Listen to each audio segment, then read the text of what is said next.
নমস্কার বন্ধুরা, তাই ছানার মিষ্টি বানিয়ে দেখাবো কিভাবে বানাচ্ছি আপনাদের সাথে শেয়ার করছি। তা চলুন।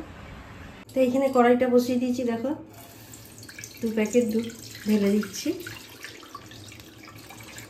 দুধ পুরো ঢেলে দিলাম, দিয়ে গ্যাসটাকে জোরে পুরো 15 মিনিট ধরে দুধটাকে ভালো করে একটু জাল দিয়ে দেবো। গ্যাসটাকে জোরেই রাখবো।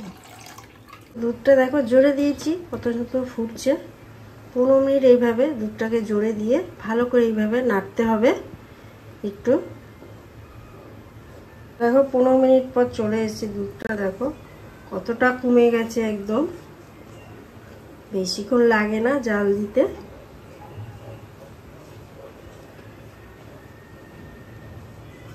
দেখো কতটা ঘন হয়ে গেছে, বোঝাই যাচ্ছে এইখানে, দেখো একদম। এবারে লেবু রসটা আস্তে আস্তে দেখো দিয়ে দেবো। আস্তে আস্তে মানে একেবারে পুরোটাই দিয়ে দিলে হয়ে যাবে। দিয়ে গ্যাসটাকে এই সময় আবার একটু জোরে রাখবো, দিয়ে তারপরে লেবু রসটা দিয়ে একটুখানি ভালো করে এইভাবে নাড়বো। এবারে দিয়ে দিচ্ছি বাতাসা। আপনারা চাইলে এটা চিনিও করতে পারো। বাতাসাটা দিলে কালারটা সুন্দর আসবে। গ্যাসটাকে আবার জোরে রেখে দেব। দেখো দেখো কিরকম হয়ে গেছে ছানাটা, একদম পুরো। এবারে একটু জোরে আবার গ্যাসটাকে 5 মিনিট কি 10 মিনিট দেবো জোরে, একটু 5 মিনিটের মতনই দেবো জোরে। দেখো এক্ষুনি আবার শুকনো শুকনো হয়ে যাবে সব। এখানে দেখো একটা 20 টাকার ক্যাডবেরি আমি দিয়ে দিলাম, এমনিতে কালারটা আরও সুন্দর আসবে। এবারে দেখো এখানে ঘিটা আছে, দিয়ে দিচ্ছি।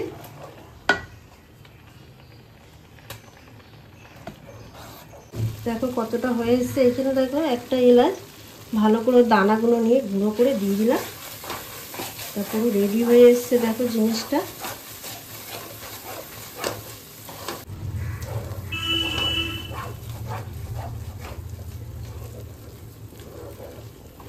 দেখো এইদিকে এটা হয়ে এসছে। আর এখানে একটা থালা নিয়েছি, থালাটার মধ্যে দেখো একটু অল্প ঘি মাখিয়ে নিচ্ছি। দেখো পুরো ডালা ডালা হয়ে যাচ্ছে এক জায়গায়, তার মানে জিনিসটা তৈরি হয়ে গেছে। এবারে থালায় লাভিয়ে নেব। দেখো থালাটায় আমি ঢেলে দিলাম।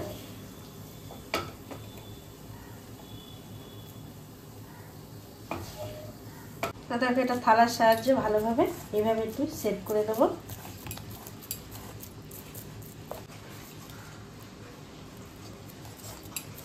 তাই এইভাবে আমি রেস্টে এখন একটু ঠান্ডা ফ্যানের হাওয়ায় রেখে দেবো, ওই 15-20 মিনিট এরকম করে ভালো করে সেট করে দিয়ে আমি রেখে দিচ্ছি। তা চলো এটা দেখো আমি 15-20 মিনিট বাইরে রেখে দিয়েছিলাম, তো এখন কেটে নিচ্ছি।